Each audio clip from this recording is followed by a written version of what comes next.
cuando llegas al límite de tus recursos, el Señor te enseña lecciones importantes. Con nosotras, Mary Cassian. Dios te da lo suficiente para cada vez que tu prueba sea más de lo que crees que puedes soportar. Su poco es suficiente. Y si tienes a Jesús, siempre tendrás suficiente.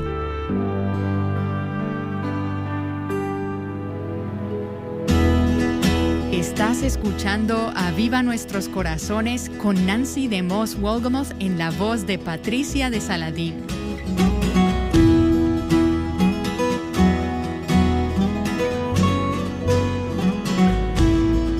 ¿Alguna vez has experimentado la tristeza de llegar al fondo del recipiente de tu helado favorito?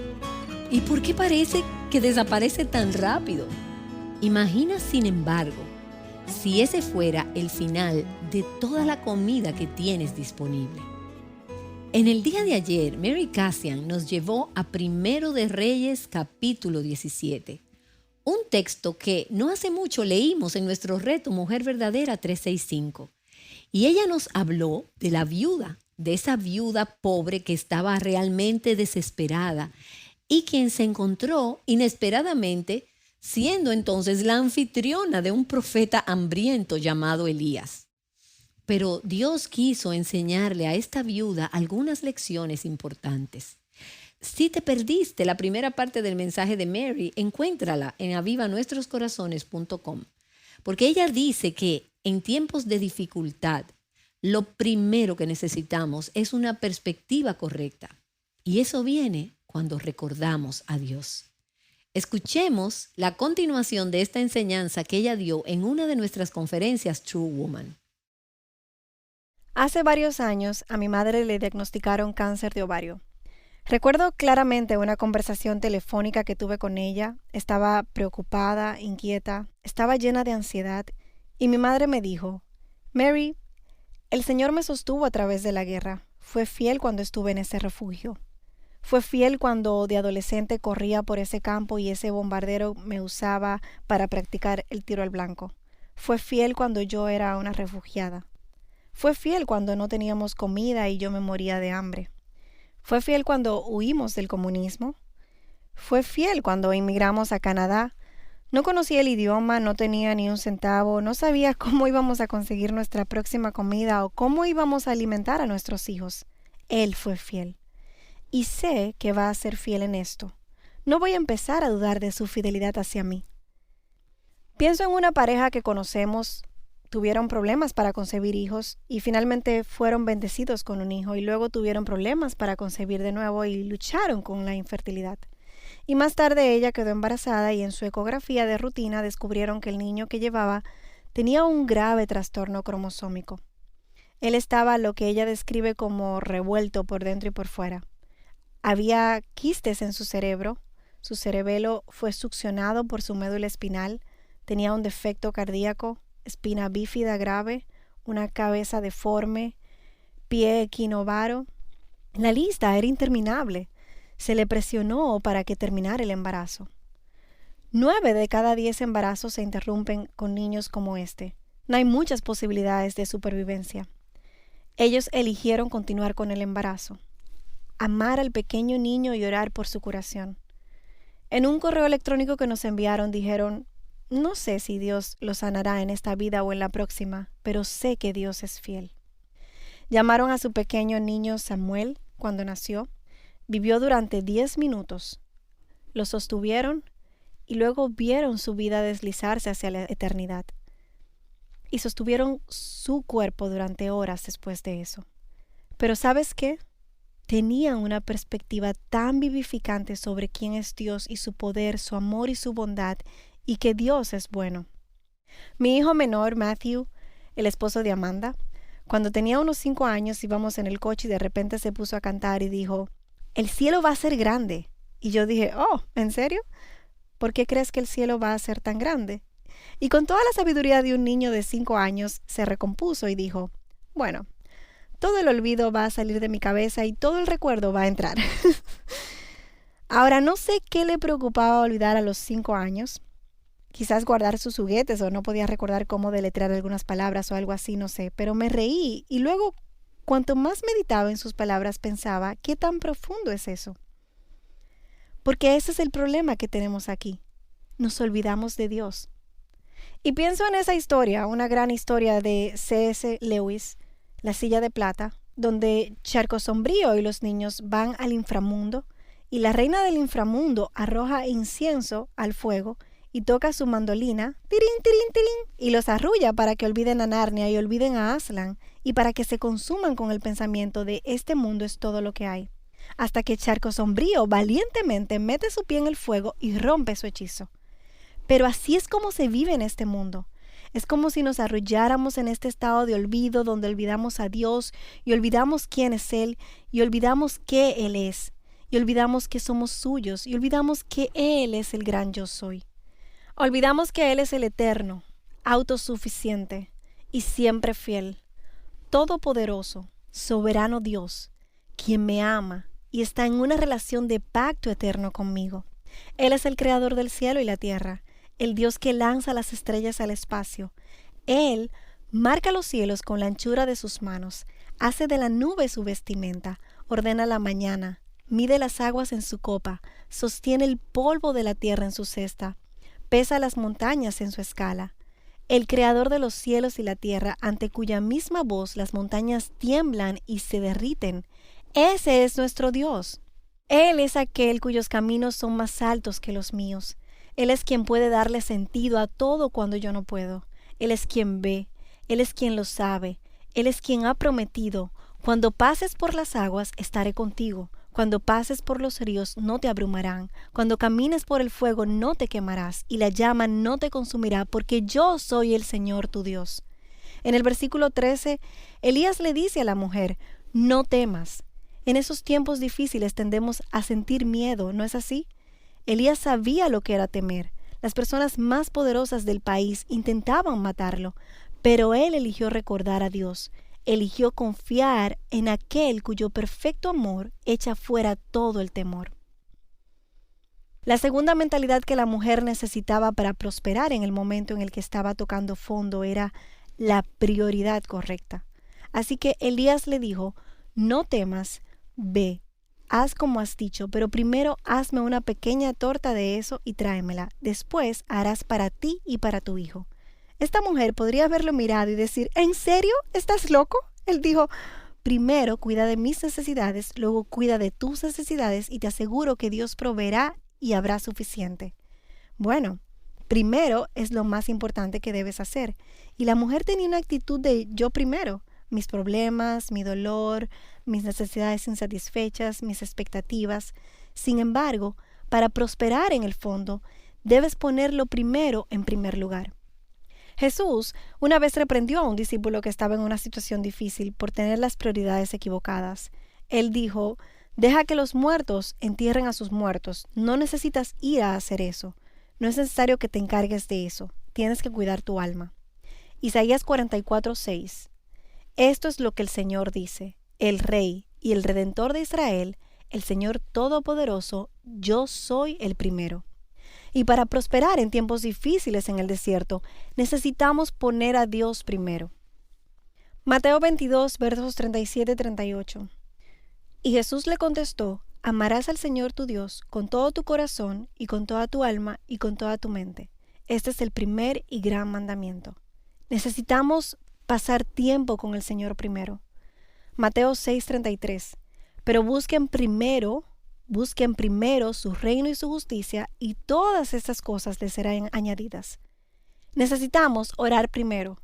Primera a Timoteo 2:1. Exhorto, pues, primero que se hagan plegarias, oraciones, peticiones y acciones de gracias por todos los hombres. Necesitamos arrepentirnos primero. Mateo 23:26. Fariseo ciego, limpia primero lo de adentro del vaso y del plato para que lo de afuera también quede limpio. Muchos de nosotros estamos esperando que esa otra persona se arrepienta primero, se disculpe primero o se ocupe de la forma en que nos lastimó primero. Pero, adivinen qué, chicas, Dios te está pidiendo que seas la primera en la cruz. Perdona primero.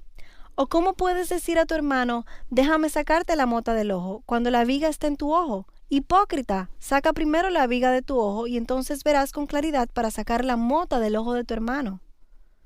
Busca la reconciliación primero. Por tanto, si estás presentando tu ofrenda en el altar y allí te acuerdas de que tu hermano tiene algo contra ti, deja tu ofrenda allí delante del altar y ve, reconcíliate primero con tu hermano y entonces ven y presenta tu ofrenda. Comprueba tu actitud primero. Santiago 3:17 dice, pero la sabiduría de lo alto es primeramente pura, después pacífica, amable, condescendiente, llena de misericordia y de buenos frutos, sin vacilación, sin hipocresía. Haz las cosas que hiciste primero. Apocalipsis 2:4-5. Pero tengo esto contra ti, que has dejado tu primer amor. Recuerda, por tanto, de dónde has caído y arrepiéntete y haz las obras que hiciste al principio. Si no, vendré a ti y quitaré tu candelabro de su lugar si no te arrepientes. Nos distraemos tanto y entramos en este modo de primero yo, en lugar de ponerlo primero en primer lugar. En el caso de la viuda, había algunas cosas a las que necesitaba poner atención. Ella tenía algunos problemas de obediencia. El Señor le había ordenado alimentar. Ella sabía que tenía que darle algo de comida a este hombre. Necesitas revisar tus problemas de obediencia. Hay muchas de ustedes en esta sala que están postergando. Sabes qué es lo que Dios te pide que hagas y lo estás posponiendo. En segundo lugar, la viuda necesitaba abrir su mano y soltar aquello a lo que se estaba aferrando. Y nosotras también tenemos que hacerlo. Necesitamos abrir nuestras manos y soltar lo que estamos sosteniendo con tanta fuerza. Nuestras expectativas o nuestras demandas o todas esas cosas viejas, todo ese equipaje viejo que nos está agobiando. Tercero, necesitaba dar. Y eso debe haber sido extremadamente difícil para ella. Tener que dar en medio de su profunda pobreza, pensar en otra persona, mirar hacia afuera en lugar de centrarse solo en sus propias necesidades. Dar implica dejar ir la autoprotección, dejar ir el interés propio. La Biblia le llama a esto morir a uno mismo. Ella tenía que ocuparse de Elías primero. No podía recibir del Señor hasta que hubiera dado lo poco que le quedaba. ¿Y qué hay de ustedes, damas? ¿Qué es? ¿Qué aspecto de la obediencia el Señor te está llamando a trabajar? ¿Qué es eso que necesitas dejar ir? ¿A qué demandas y expectativas te estás aferrando tan fuertemente al punto de envolverte en ti misma, de modo que simplemente estás girando las ruedas y no puedes llegar a ninguna parte con el Señor? ¿Qué es lo que Dios te pide que des? ¿Cómo Él te está pidiendo que mueras al yo? Tal vez es humillándote a ti misma y pidiendo perdón, tal vez siendo la primera en pedir reconciliación con alguien que te hirió, que te lastimó. El Señor quiere que abandonemos esa actitud de primero yo. Para prosperar en la vida, hermanas, en tiempos de desierto, necesitamos tener la perspectiva correcta. Necesitamos tener las prioridades correctas, poner primero lo primero. Y también necesitamos tener perseverancia. ¿Por qué debemos perseverar? Elías le dijo a la mujer, no temas porque Dios te cuidará. Dios cuidará de ti. Porque así dice el Señor Dios de Israel, no se acabará la harina en la tinaja, ni se agotará el aceite en la vasija, hasta el día en que el Señor mande lluvia sobre la superficie de la tierra. Entonces ella fue e hizo conforme a la palabra de Elías, y él y la casa de ella comieron por muchos días. La harina de la tinaja no se acabó, ni se agotó el aceite de la vasija, conforme a la palabra que el Señor había hablado por medio de Elías. Necesitamos perseverar porque en la economía de Dios, un poco es suficiente. La pequeña cantidad de harina y aceite de la viuda fue suficiente. Dios le dio lo suficiente para ese día. La porción de maná que los hijos de Israel reunían cada mañana era suficiente. Fue suficiente para alimentarlos ese día. Ellos no podían recolectar más y guardarlo. La parte guardada se dañaría. Dios solo les hizo tener suficiente. No toneladas, solo lo suficiente. Había otra viuda cuyo aceite fue suficiente para llenar todas las vasijas de aceite en toda la ciudad. Piensa también en el almuerzo de ese pequeño niño. Eso fue suficiente para alimentar a toda esa multitud. o el pequeño ejército de guerreros de Gedeón, que fue suficiente para derrotar a las fuerzas masivas, y la pequeña roca de David, que fue suficiente para derribar a ese gigante. ¿Sabes qué? Solo un poco de luz es suficiente para abrir un agujero en la oscuridad. Dios te da lo suficiente para este día, y su poco es suficiente para ti. Me encantan las imágenes aquí. La harina nos recuerda el pan de la presencia del Señor que se colocaba en la mesa en el tabernáculo. Nos recuerda el pan que representaba el cuerpo de Cristo que fue partido por nosotros y su presencia permanente. El aceite, que en la Biblia representa alegría, gozo, sanación y el Espíritu de Dios, Dios se lo dio a la viuda todos los días en una porción adecuada para ese día. Dios te da lo suficiente para cada día y cada demanda y cada prueba y cada circunstancia, y cada vez que tu prueba esté más allá de lo que crees que puedes soportar, su poco es suficiente. Y si tienes a Jesús, tú siempre tendrás suficiente. Ella necesitaba perseverar porque el oro se refina en el crisol. El nombre de la ciudad es Sarepta, y el nombre Sarepta significa refinamiento. Probablemente habría algunas refinerías allí. Hay una tienda de fundición. ¿Y sabes cómo refinan el oro? Lo calientan. Lo hacen realmente muy caliente y aún más caliente que eso. Y luego, lo que sucede en ese proceso de calentamiento del oro es que todas las impurezas salen a la superficie. Le llaman escorias. Buen nombre, ¿no te parece? Y a veces es lo que Dios quiere hacer en nuestra vida. En esos tiempos desérticos, en esos tiempos difíciles, en esos momentos de duras pruebas y en esos momentos de insuficiencia. Es como si nos metieran en el horno y las cosas se calientan. Y luego se calientan un poco más y luego ves la luz al final del túnel y corres hacia él. Entonces viene otro gran tren que te golpea en los ojos y la vida se calienta aún más y más. Estás siendo exprimida, te están quemando. Pero adivina qué, toda esa escoria y basura está subiendo a la superficie. Y vaya que sube a la superficie, ¿no es así? Para que podamos verla y llevarla a la cruz y Jesús pueda hacerse cargo de ellas. Y es así como podemos crecer y ser refinadas. El oro se refina en el crisol. El carbón necesita ser exprimido para hacer diamantes. Ese irritante en la valva de la ostra es lo que forma una perla. Y el prensado de las aceitunas es lo que da como resultado el aceite más puro. Necesitamos perseverar, porque vendrán las lluvias. Las lluvias vendrán. ¿Por qué? Porque yo soy es fiel. Como dice Isaías 41:18, abriré ríos en las alturas desoladas y manantiales en medio de los valles. Transformaré el desierto en estanque de aguas y la tierra seca en manantiales.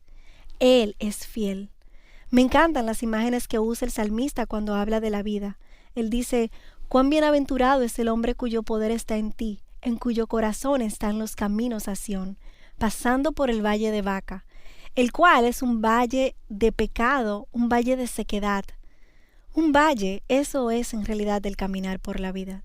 Estás en el camino a Sión, tus ojos están puestos en el Señor, en verlo a Él y en ver lo que es realmente verdadero, bueno, correcto y eterno, pero estás atravesando este valle, el valle de Baca. Pero a medida que los justos atraviesan el valle de Baca, dice la palabra, lo convierten en manantial. También las lluvias tempranas lo cubren de bendiciones. Van de poder en poder. Cada uno de ellos comparece ante Dios en Sión. Y todas podemos decir amén. ¿Has experimentado la fidelidad de Dios? ¿Has visto en tu vida que podría estar en un lugar desierto, pero sabes que hay un manantial para ti y que las lluvias vendrán? Y habrá otro, pero el Señor te guiará a tiempos de renovación de tu espíritu y descanso. Luego volverás a emprender ese viaje y entonces Él vendrá y la vida será dura, pero vendrá otra carga de fuerzas. Y Dios nos lleva en este viaje por el camino de Sión, a través del valle de Baca, de poder en poder, de manantial en manantial, hasta que le veamos. Porque en última instancia es ahí cuando las lluvias vendrán. Porque habrá un momento, y esta es la perspectiva correcta, habrá un momento en que no habrá más duelo, ni más lágrimas, ni más tristeza, ni más hambre, ni más sed. ¿Y cómo lo sé? Porque Dios lo dice. El espíritu y la esposa dicen, ven, y el que oye diga, ven, Y el que tiene sed, venga, y el que desee, que tome gratuitamente del agua de la vida. Tú has llevado todo tipo de cargas. En este momento el Señor solo quiere que las dejes ir. Simplemente haz eso. Suelta tu carga y levanta tus manos. Oremos. Padre Celestial, gracias por tu provisión. Gracias por el pan de tu presencia. Gracias por el aceite de tu espíritu, el aceite de la alegría, el aceite de la alegría que derramas sin costo. Gracias porque incluso mientras caminamos por esta tierra y por el valle de Baca, tú nos llevarás de poder en poder, de manantial en manantial. Gracias que tu poco es suficiente y que siempre nos das lo suficiente. Oro por estas mujeres que no creen que pueden enfrentar el mañana. Les darías una doble porción hoy para que sepan que tienen suficiente para hoy y que también tienen suficiente para mañana. Y Señor, que podamos recurrir a ti siempre en nuestra necesidad y que nunca, nunca olvidemos que tú eres el yo soy, quien es por nosotros y quien es nuestro Dios, el Señor mi Dios. Y dilo ahí donde estás, el Señor mi Dios. Y si no tienes esa perspectiva, si no conoces al Señor como tu Dios, te sugiero que regreses y digas, no lo conozco como mi Dios, no lo conozco de esa manera, quiero conocerlo de esa manera. Él quiere encontrarse contigo hoy, para que antes de irte a dormir puedas decir, el Señor es mi Dios.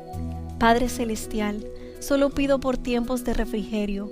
Oro que cuando estas mujeres extiendan sus manos para recibir en su vacío y en su necesidad, aquellas que llegarán al final de sí mismas, que tú las llenes por tu gran misericordia y por tu gran amor, por lo que hizo Jesús en la cruz para que todo sea posible.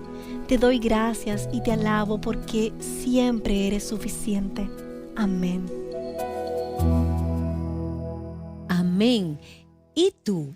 ¿Tú crees que Dios siempre es suficiente? Precisamente en esto es en lo que Mary Cassian nos ha ayudado a reflexionar a través de esta enseñanza que ella impartió en una de nuestras conferencias True Woman. Estamos viviendo tiempos complicados y puedes sentir que te estás quedando sin dinero, sin tiempo o sin energía. Recuerda lo que Mary nos dijo. En tiempos de dificultad necesitamos la perspectiva correcta, necesitamos las prioridades correctas y necesitamos perseverancia. Así que quiero alentarte a que tomes un momento y le respondas al Señor sobre cómo Él te ha estado hablando a través de esta enseñanza. Pídele a Dios que te muestre cómo puedes depender más de Él, incluso si te encuentras tocando fondo, al final en el límite de tus capacidades y recursos. Y entonces cree que Él es fiel y Él te lo mostrará. Por siglos fiel, mi esperanza en lo porvenir, refugio en medio de la tempestad, el que confía encuentra en ti su paz, Dios ayudador por siglos fiel.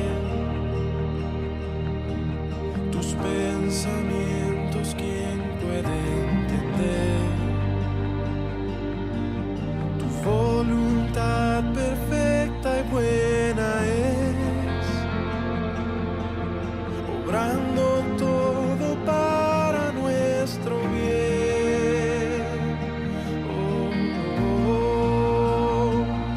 Creo, ayúdame a creer.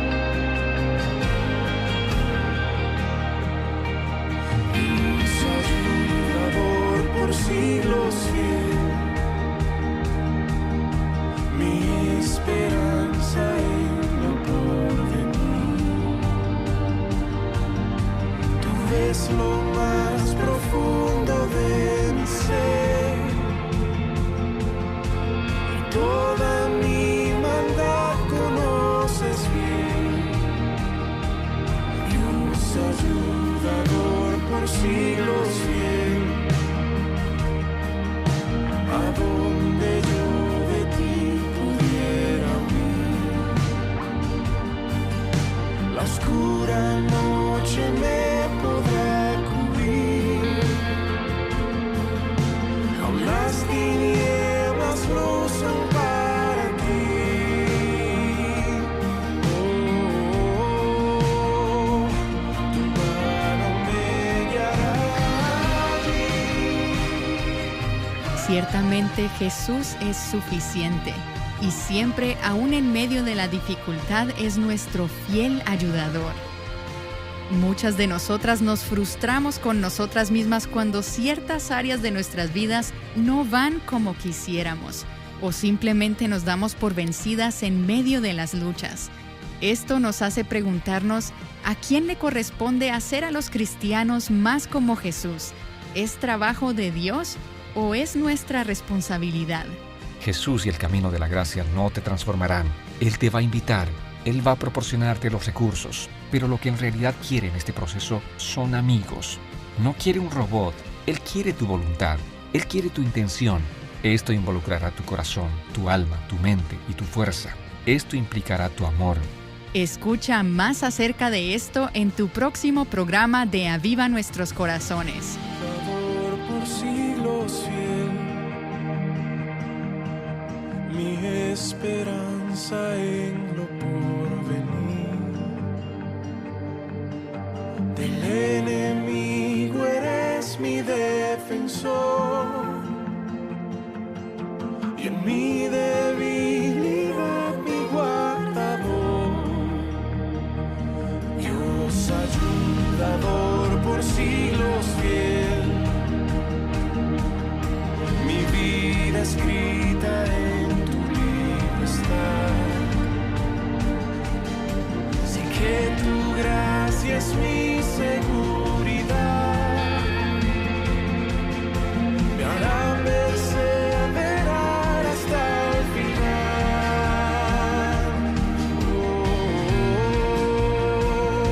Hasta llevarme al